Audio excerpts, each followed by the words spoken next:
This is Patrick McCarthy reporting for Tri-Cities Community Television. We're in the downtown studios in Lee Square in Port Coquitlam. And today we have our continuation of our political updates. We have MLA Jodie Wickens from Coquitlam Burke Mountain Riding in our studios. Ms. Wickens, thank you very much for coming in. Thanks for having me. It's a pleasure. So congratulations on your by-election win. Thank you. But now you're like a sucker for punishment. You win a by-election and now you have another election on the horizon. So could you just give us a sense of those early days of the win and sort of what you've learned and saw so far in your sort of political career? Sure. So I knew that was going to happen going in. I knew the by-election was just a year and a bit out of the general election. So I signed up for that, so I'm not going to complain about it. But it has been, outside of getting married and having my children, the best experience I've ever been a part of. Campaigning and having so many people from the community come out and support and get to know me and rally behind me to win in the by-election, and I was so proud of that win and feel really honored to be the representative for my community in the legislature. Since that time, it's been a steep learning curve. I was signed into the legislature on February 17th, was the swearing-in ceremony with Melanie Mark, my colleague, our first First Nations MLA in British Columbia. And on the very first day in the legislature, in the very first question period, I stood up and asked my very first question to the Minister of Health. So ever since that first day, I have been working incredibly hard, getting out into my community, getting to know the people of my community, what's important to them, what the challenges are, what the successes are, and really being a voice for Coquitlam Burke Mountain in Victoria and standing up for what I know is right and just and being that strong voice. It's been interesting, exciting. I have had the pleasure of meeting all kinds of different people and traveling across British Columbia and really seeing what the differences are in British Columbia, and it's also been frustrating at times. I'm in opposition to MLA, and so you have to stand up for what you believe in, but also know that you're not the one with all the power to make things happen for your community, and you have to find new and different and creative ways to see how you can have those changes be made. And then also, of course, I'm away from my family quite a bit, and I have two young children, a 7-year-old and an 11-year-old, so that comes with some challenges. But on a whole, I think my family is incredibly happy. They're incredibly proud, and I'm proud of the work that I'm doing in my community today. So one of the things that you ran on was education, obviously, so that's important to you. So where do you see the feedback from your constituents and sort of what you think needs to happen in the educational space? Mm-hmm.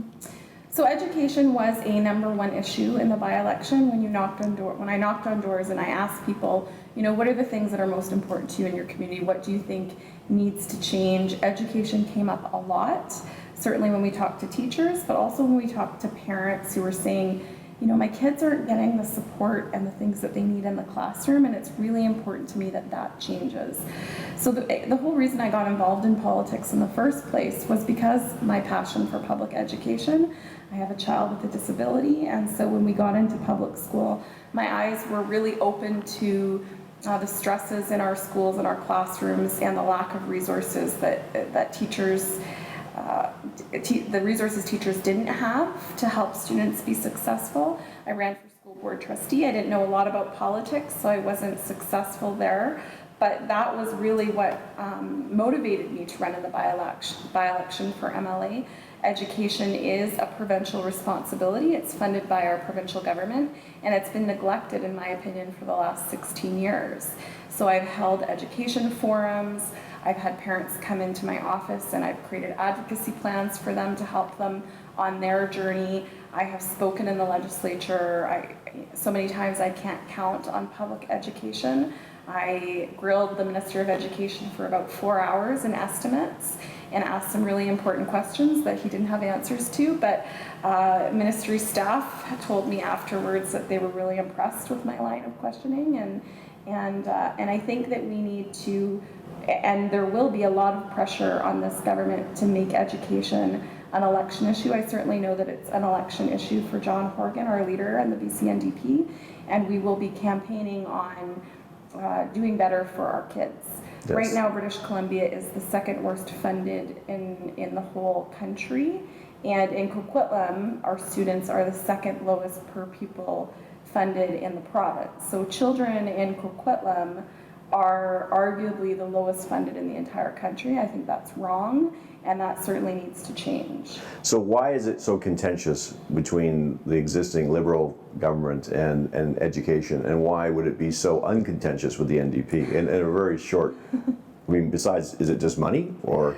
I don't think so. I think that it's about its priorities partly. I don't think it is a priority for this government. Christy Clark was education minister when in 2002, when they stripped the class size composition language from teachers' contracts, which snowballed into years and years of fighting. Recent Supreme Court case came out, and the Supreme Court of Canada ruled in favor of the teachers within half an hour. It's very clear to them that the government was unconstitutional in their way of handling that and their treatment of teachers. And so I think personally, if I was to say why would it be different with the BC NDP, it's because education is a priority to us.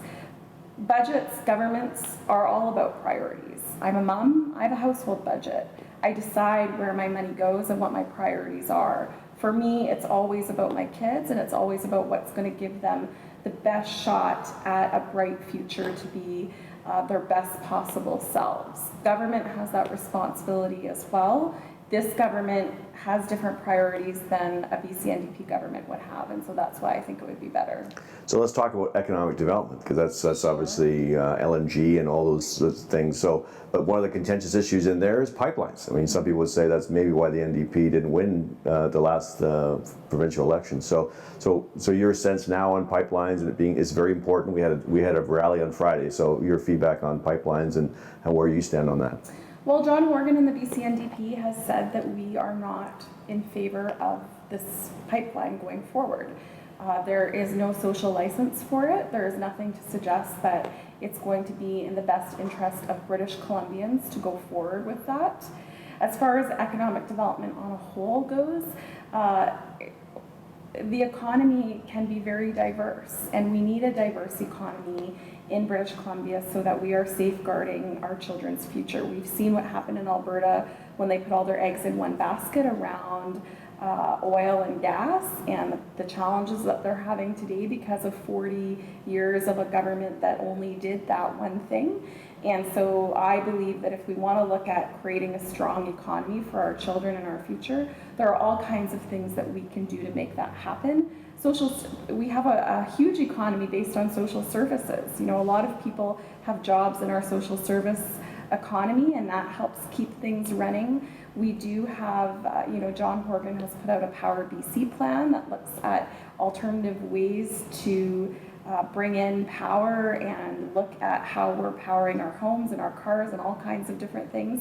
You know, energy policy is not my expertise, but I am confident that we do have people in our team that know what needs to be done to create a well-rounded economy so that we're successful in British Columbia.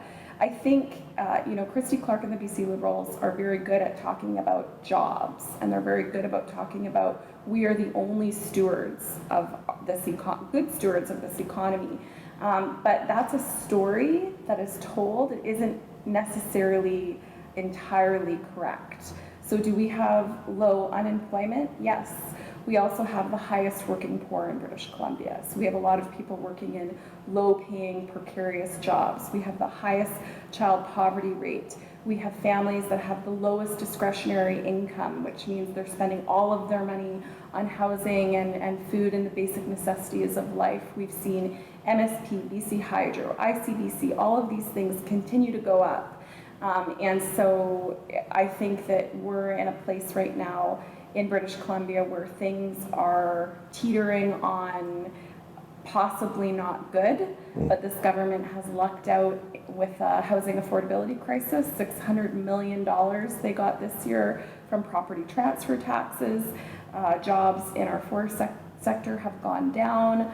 So it's not entirely accurate to say that we have the best economy in the world, I don't think. I think it's... Well, we have LNG, but it just got launched, so... LNG has not gotten launched. Well, it's kind of like, but I agree with you. I guess for me, you should come in more often because there's obviously lots to talk about. So I'm glad you came in. But the key thing for I guess right now is that we've got a kind of a drug epidemic or an overdose epidemic going on. And I know, when you sort of hear some of the comments back from the BC Liberal governments, it seems sort of short on action. So just really quickly because we're running short here, but just what needs to be done? And we obviously have an epidemic. If the NDP were in power today, what do you think you would hope that they would do to sort of put action to this crisis? Well, we need swift action to this crisis, and it's not about pointing fingers. So Christy Clark and the Liberals want to say the feds haven't done enough, municipalities aren't doing enough. Leadership is about what can you do today to make change. Mike Farnworth, who's the MLA for POCO, put forward a private member's bill on banning pill presses months ago. Months ago he did that, and they have done nothing in regards to pill pressers. In fact, they went to Ottawa and said, we need a ban on pill pressers. So that's a concrete thing that we could do tomorrow, very easy thing to do. The thing that I love about the BC NDP and why I'm a BC NDP MLA is because we recognize the fact that you need to intervene early on. Early intervention is very important. Crisis situations cost a lot of money and a lot of resources. When you put out a fire, it's very expensive. But when you prevent fire from happening, it's far less costly. So what do we need to do to prevent this drug?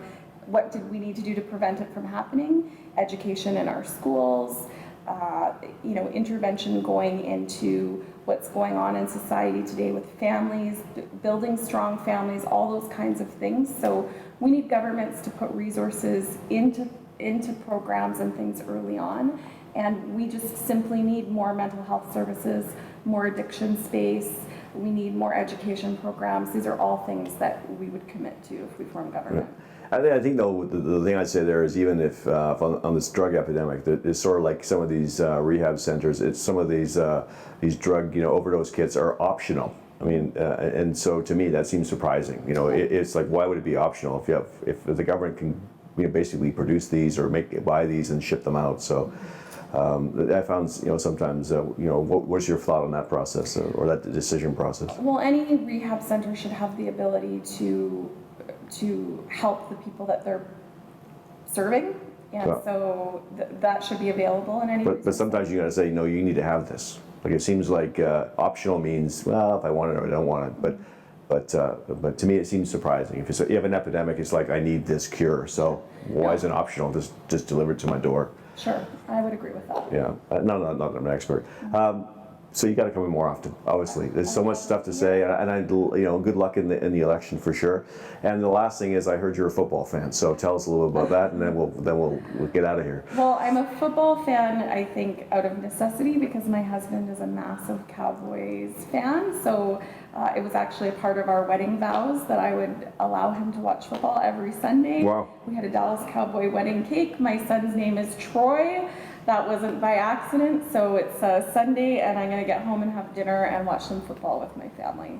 That's good, and I think the crew here were upset because it's the Western Conference final, and then we were all working here. So, I'm sorry. But thank you very much for coming. Thank you. For sure, It was my great pleasure. That was Jodie Wickens. She's the MLA for Coquitlam Burke Mountain, and we'd like her to come in the studios anytime. But also check out the NDP platform online, and or tune into Tri-Cities Community Television for more municipal updates or political updates. Thank you very much.